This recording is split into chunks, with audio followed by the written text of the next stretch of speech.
Sandeep, good morning. Lots of headlines from the RIL AGM, perhaps some indications that yes, the next gen is going to take on greater responsibilities, as they said. But do you think a little more clarity on that front was anticipated, and any other things that stood out for you from the AGM? The AGM was in line with expectations. So every time they make announcements on what the future plans are, and that's what the main focus was on.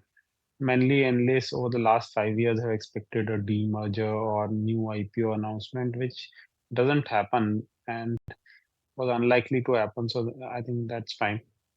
The key thing is that the investment cycle is still very strong, which restricts free cash flow generation and thus the potential re-rating of Reliance. So I think to that extent, upside in the near term remains capped. New age businesses, which they are investing into, uh, actually have much lesser entry barriers than their older businesses of oil and chemicals, where they were very dominant. So to that extent, we need to see how that entire ecosystem evolves. Sandeep, you track the sugar space rather closely. I wanted to understand how is it that you're now viewing this particular move by the government of lifting the restriction and allowing unrestricted ethanol production from sugarcane juice? I think it's a definite positive because they've announced it a month before the crushing actually starts, so that the OMCs, etc., also can plan sourcing and tenders can be brought out so that the sugar mills can also plan how much sugar they want to make and how much ethanol they want to make. And like you were doing the management of Sri Renuka Sugars, so the pending thing obviously is that whether there is any hike in ethanol sourcing prices also. So if that happens, that will be a positive. Minimum sugar price is not very relevant because sugar prices are much higher than the minimum price which was set earlier or what might be set now. So I don't think that's a relevant factor because cash flow improvement is very important for the sugar mills to also pay the farmers. Otherwise, that will become a political headache for the government. Okay, fair enough. That's the view coming in. But in the meantime, Kunal, I wanted to get in a take from you. Just a short while ago, we were discussing Vodafone Idea, the AGR, etc., and the case. Just how have you tracked the movement in the stock? Is it something that's a complete avoid from you, even in light of this news or these updates? Well, there's nothing major which has happened on the charts now. Generally we see that in the build up towards a very important news, the stock is either poised at a major resistance or at a critical support, depending on the kind of expectation the market builds up. But this time around, it's been absolutely flat for Vodafone Idea. I think the stock is just trading at 16 to 16.2 odd range over the last few days. There have been mild pickup of price action, but nothing major in terms of volumes, which could probably justify that traders have a particular inclination or a bend towards the stock price or the event for the stock. My sense is that if there is a positive surprise, the reaction could be much more positive for the stock because of the way the stock is poised over the last few weeks. In terms of levels, 17.4 is the breakout point for Vodafone Idea on the short-term charts, and I think if we manage to see that kind of a level being taken out, then we can expect the stock to move back towards that 19.5 to 20 odd range, which it tested a few months back. Okay, meantime, stay with us. We want to talk a little bit more about Bernstein because they've shared their India strategy. In fact, the brokerage house has made some changes to the portfolio, their key exits that are coming in, as well as some inclusions. Let's find out what they are. Anisha joins in with the details. Anisha? Hi, well, Bernstein is talking about how the broad view on the markets remains unchanged for them. They are holding on to their view on the markets that there are pockets which are frothy, but overall the market fundamentals continue to be quite robust. And they say that believe this is a phase to look out for select narrow pockets of relatively moderate valuations. It's a difficult task, we know, but they are talking about modest valuations in select pockets, at least in the sector. The broad returns can continue for some time. So they are talking about the strength that we have seen in the Smiths category. And they're expecting that perhaps the momentum is strong enough that in the near term to medium term that can really continue. Disparity within stocks is likely to increase as the fundamental challenges finally start to unravel. So once this entire momentum settles, perhaps things will be back to fundamentals, and that is where the disparity will begin. Bharti Airtel, Adani Ports and Axis Bank, this is something that has moved out of their portfolio. They have added SBI Life, with insurance coming back on investors' radar. SBI Life is one of their top bets, and REC as well. They are still positive on, despite the kind of run-up that we have seen. So in their model portfolio, they have added REC. So interesting take coming in from Bernstein, and let's see how the couple of these stocks react in the trading session. Okay, thanks very much, Nisha, for giving us that heads up. Meantime, Sandeep, let's get in your take then as to what the outlook is on auto sales. We were just talking about this earlier this morning.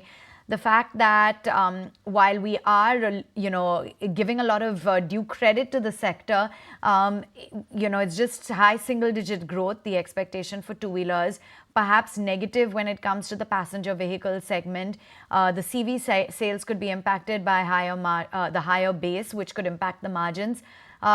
Do you believe that now the auto sector is in store for a bit of consolidation? Yeah, exactly. So I think there has been a very, very sharp run-up in the sector over the last 2, 3 years. And now we have to go through a phase of consolidation till the time the sales pick up again. The good thing working for them is that premiumization is happening. So even though volume growth is not there, value growth is there for most of the companies. And the second part is input cost pressures are moderate, so they are able to expand their margins, and profitability is decent. But the current slowdown, inventory correction, which is happening with the dealerships, etc., will impact, I think, this month's volumes for sure, and possibly to some extent next month's volumes. But end of next month, we'll also see dispatches, etc., start for the festival season. And that we'll need to see how the actual volume growth at the retail level is panning out. Sandeep, 3 to 4%, and that is the estimate. So I wonder why these stocks are actually holding on. At least the four-wheelers, 3 to 4% means that the sector is growing at a rate which is lower than India's GDP. Yeah, the only reason is that most investors would believe that this is a temporary phase and it's a temporary slowdown, because if we are at the peak of the interest rate cycle and interest rates will moderate at some stage going forward, and there's a normal monsoon, and then overall economic growth is expected to be good. Like today, there was a upgrade on economic growth by one of the rating agencies also. Then auto sales will eventually pick up because the aspiration levels of consumers are only rising. So I think that's the belief that this phase of slowdown could be temporary, and that's why most of the stock prices are holding up, although not moving up. Although some stocks like Bajaj Auto have actually done very well, and Tata Motors after the correction also has bounced back to earlier levels. But then it's tough to make a case for significant upside in the near term. Longer term, I would still think they should do well. Sandeep, so let's look at this entire so-called consumer tech and fintech space. Year and a half ago, or maybe 2 years ago, Policy Bazaar 10 cents sold at 350 rupees. Yesterday they sold at 1700. Ant Financial has been selling into Zomato from 40 rupees and now they're selling at 250 rupees. What has changed here? I mean, these stocks have become 5x, 4x from their lows. Yeah, so whichever companies, so many of these companies like Policy Bazaar suffered because the managements came out and said at one stage post IPO that we are not bothered about profits, and profits don't matter for companies like us. And that really created a huge negative. Then, as the stocks didn't perform, these companies' managements actually started focusing on profitability. And whichever company has been able to turn around, I think the stocks have done well, which includes Zomato and Policy Bazaar specifically, both of them. Many others moved up in sympathy, but there the performance is not as good, possibly. But like you're rightly saying, the equity supply from old investors is very, very huge in the market today. Almost every day, we are seeing 8 to 10,000 crores of either old investors selling QIPs, IPOs, etc. And so I think the markets are becoming very heavy in terms of overall supply of equity. Okay. Nuresh, every time we think banks will go higher, we don't have Nuresh. Where's Nuresh gone? He's taking a break. We think banks will do well. Everybody thinks like this. And nobody's getting it right. How funny is that, right? Yeah, it is very funny, and I think it's disappointing to see that one end of the market, because Bank Nifty is not a small proportion of the Nifty 50, and by itself also I think you have so many prominent names, which are part of the heavyweight part of the banking index, so or rather the Nifty benchmark index. So I think that aspect also, it's been a sheer disappointment. But my sense is that right now what we're seeing from the banking stocks is just maybe one or two signs of fresh leadership which is coming back again. ICICI Bank has done reasonably well.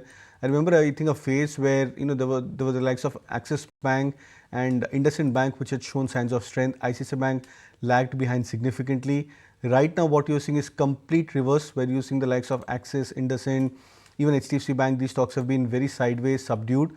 But ICICI Bank has managed to provide that consistency of price action. So I think from those 1,000 odd levels towards the point where the stock was almost at 1270, 1275 odd mark, it's managed to come back again about that 1200 level. So that's the only chart which has, over the last few months, few quarters, as well as over the last 1 or 2 years, shown a lot more consistency and less amount of volatility. So yeah, it's been a sheer disappointment as a sector overall, but maybe some positive signs which are emerging from the banking index as such. Sandeep, a rate cut plays a very pivotal role in how you look at banks. Initial rate hike, I'm just breaking it for our viewers, Sandeep, here. Even I know you know the answers here. When a rate cut starts, it clearly means that there would be more liquidity, there would be more margin expansion for banks, because banks get money because of the deposits you give. And when you have to pay less on the deposits, obviously margins, they will expand. That's how things actually move. So Sandeep, how should one look at this rate cut cycle which has started at a global level now?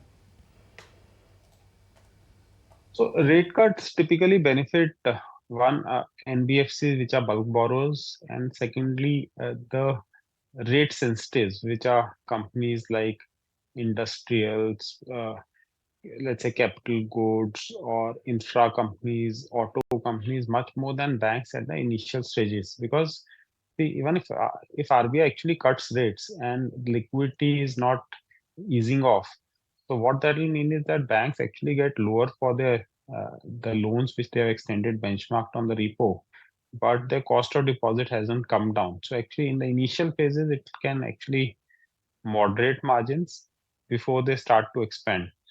The more important thing for banks, I think, is liquidity, which RBI has been keeping very tight. So if liquidity improves, that could help them control their deposit costs. So the rate cut cycle, as and when it starts, I think it will be more beneficial for bulk borrowers or the consumers of credit. Sandeep, good to have you on board. Thank you so much for joining in. If you like this video, then like, share and subscribe to ET Now.